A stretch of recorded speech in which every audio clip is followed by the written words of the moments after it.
Assalamualaikum warahmatullahi wabarakatuh. Halo semuanya, perkenalkan nama saya Hairani Nur Amrina dari kelasnya 5 Manajemen NPM 10 12 0118. Pada video kali ini saya akan menjelaskan mengenai Marifatul Quran. Pertama-tama mungkin kita perlu mengetahui arti atau definisi dari Marifatul Quran itu sendiri. Marifatul itu berasal dari bahasa Arab yang memiliki arti mengenal, dan Al-Quran itu adalah berasal dari bahasa Arab yaitu Qara'a yaqra'u Al-Quran yang berarti bacaan.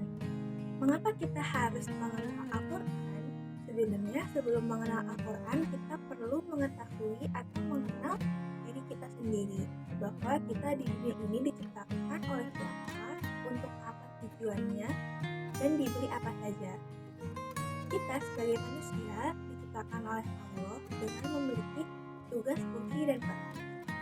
Untuk menjalankan tugas, fungsi, peran manusia tersebut, Allah telah memfasilitasi manusia dengan menurunkan hudan dan din yang terdapat dalam surat 48:28 atau Al-Fat ayat 28 yang berbunyi Bismillahirrahmanirrahim walazi atala rasulahu bil huda wa dinil haq yuzhirahu ala dini kulli wa kafa billahi syahida, yang berarti dialah Allah yang mengutus Rasul dengan membawa petunjuk dan din untuk dimenangkannya di atas segala agama. Nah, Al-Quran ini berfungsi untuk menunjukkan atau memberi petunjuk kepada manusia agar hidupnya selamat dan sesuai dengan apa yang Allah inginkan. Al-Quran ini bisa dibilang sebagai buku panduan manusia dalam hidup di bumi. Al-Quran diturunkan oleh Allah kepada Nabi Muhammad melalui malaikat Jibril, yang mana saat itu Nabi Muhammad sedang bertahanus di Gua Hiro.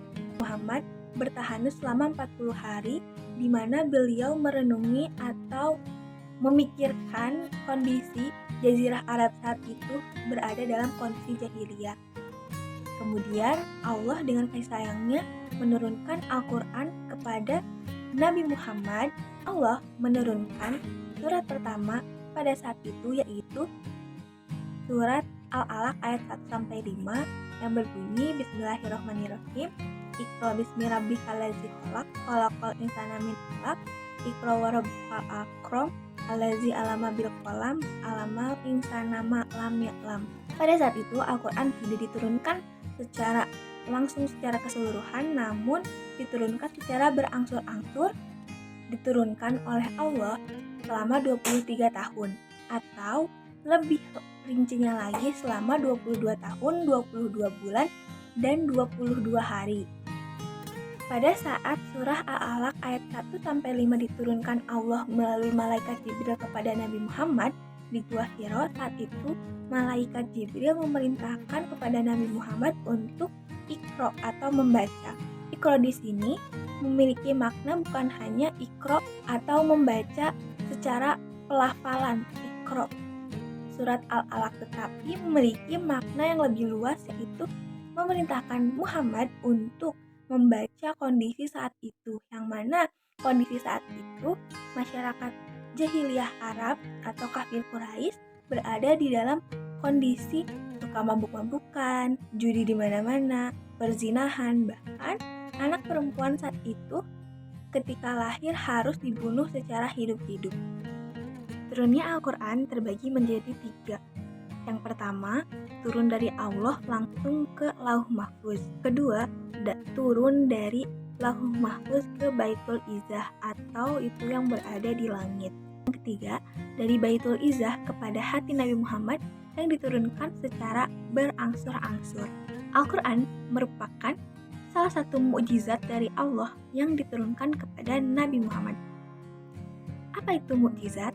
Mukjizat berasal dari kata ajaza yu'jizu ijaz mukjizum yang berarti lemah, atau secara istilah mukjizat ini adalah sesuatu yang membuat pihak lain tidak berdaya, atau jika ditarik kepada pengertian dalam Islam adalah hal yang diberikan Allah kepada nabi-nabi untuk membuktikan kebenaran kenabiannya atau kebenaran kerasulannya. Kemudian, ada syarat-syarat dari mukjizat. Yang pertama, tidak bisa dilakukan. Tongkat Nabi Musa yang bisa membelah lautan. Kedua adalah di luar kebiasaan. Yang ketiga, disampaikan terkait dengan syariat. Keempat, terjadi karena adanya penentang. Dan yang kelima, seorang tidak dapat menentang mukjizat tersebut. Ada aspek-aspek mukjizat. Pertama adalah ada aspek bahasa dan sastra. Yang kedua ada syarat ilmiah. Yang ketiga ada kisah purba. Keempat ada aspek hukum. Unsur dari mukjizat. Pertama, unsur dari mukjizat adalah hal yang luar biasa. Yang kedua adalah dipaparkan oleh Nabi. Ketiga, mengandung tantangan terhadap orang yang menentang. Dan yang keempat, tantangan tersebut tidak mampu dilayani. Kemudian, ada macam-macam dari mukjizat. Yang pertama ada mukjizat isi. Isi ini bersifat material atau bisa dikenal sebagai bersifat indrawi seperti perahu Nabi Nuh. Kemudian yang kedua adalah mukjizat maknawi. Yang mana mukjizat maknawi ini adalah bersifat imaterial atau logis, dapat dicapai oleh akal pemikiran. Kita lakukan setelah mengetahui ini adalah bertafakur atau bersyukur terhadap adanya Al-Quran yang diturunkan oleh Allah kepada kita. Bentuk syukur seperti apa sih yang harus kita lakukan terhadap Al-Quran? Hal sederhananya adalah dengan membacanya. Minimal kita membaca Al-Quran setiap hari, ayat beserta artinya. Harus bisa mengusahakan minimal satu ayat. Jika mempunyai satu ayat atau mampunya sehari 10 ayat, berarti kita harus berusaha dalam sehari membaca Al-Quran 10 ayat. Atau ada yang sudah mampu dalam sehari bisa membaca satu halaman atau bahkan satu juz. Kemudian tidak cukup sampai dibaca, Al-Quran pun perlu kita pahami mengenai arti dan makna dari Al-Quran atau ayat mengenai ayat tersebut. Di dalam ayat Al-Quran tidak semua berisikan tersurat atau langsung pada makna di ayat tersebut, tetapi banyak ayat Al-Quran yang tersirat yang mana kita perlu untuk menafsirkannya, perlu untuk memaknainya secara bersama atau tidak bisa dijalankan dengan individual.